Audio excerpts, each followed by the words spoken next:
Hello, ladies and gentlemen. My name is James Anderson, and I'm the music director of the Southern Delaware Orchestra.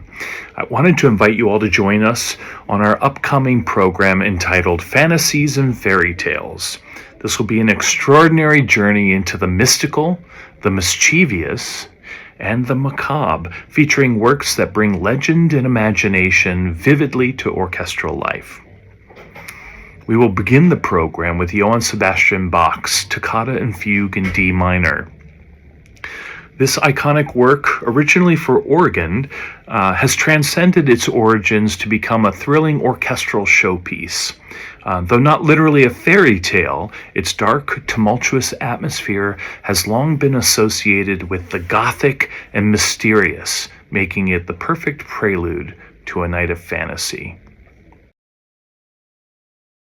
Camille Saint-Saëns' Danse Macabre, the legend has it that this takes place on Halloween night, with death represented by a solo violin played by Justin Chow, our concertmaster. Tunes his violin a tritone apart, which is known as the Devil's Tone. He rises from the grave and summons the dead to dance.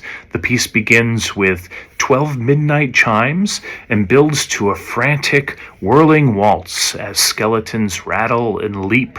The dance ends abruptly as a rooster crows at dawn, sending the spectral participants back to their graves. Edvard Grieg's Peer Gynt Suite No. 1, Opus 46.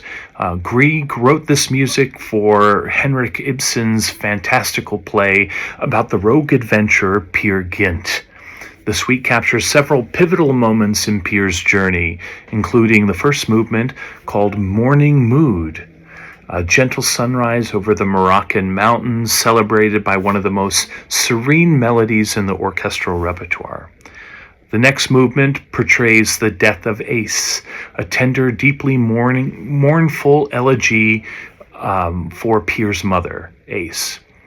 In the third movement, we have Anitra's dance, and this is a light, graceful dance for Anitra, the daughter of a Bedouin chief who bewitches Peer.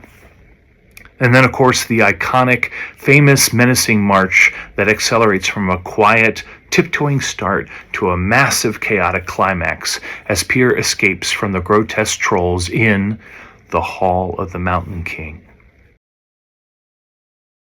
Mussorgsky wrote A Night on Bald Mountain, which was later orchestrated by the very famous composer Nikolai Rimsky-Korsakov. This spectacular, vivid tone poem depicts a witch's sabbath on a legendary mountain near Kiev. Inspired by Russian folklore, the music portrays dark spirits, warlocks, and witches reveling in a chaotic, thundering dance around the sorcerer Chernobog. The wild night culminates in a beautiful, unexpected tranquility, the tolling of a church bell signaling the dawn and the scattering of evil spirits. In this program, we've also included a more contemporary work, a work by Eric Whitacre called October. This is a modern tone poem that captures the sensory and emotional experience of a quintessential autumnal day. Whitacre described it as evoking a feeling of, quote, both the harvest and of the coming winter, of the end of things, but also the promise of renewal, end quote. Its shimmering harmonies and broad, expansive melodies create a tapestry of nostalgia and of natural magic. In Paul Dukas' The Sorcerer's Apprentice, based on a ballad by Goethe, this symphonic scherzo is famous for its appearance in Disney's Fantasia. The apprentice tries to use his master's magic spell to bring a broomstick to life and order it to fetch water. The music masterfully depicts the ensuing chaos, the apprentice's thrill, the broom's relentless march, the rising water, and finally the return of the sorcerer to restore order and through a simple wave of his hand. This is an iconic work that I think you all will love. So we hope to see you at the concert. Thank you for listening. We'll see you there.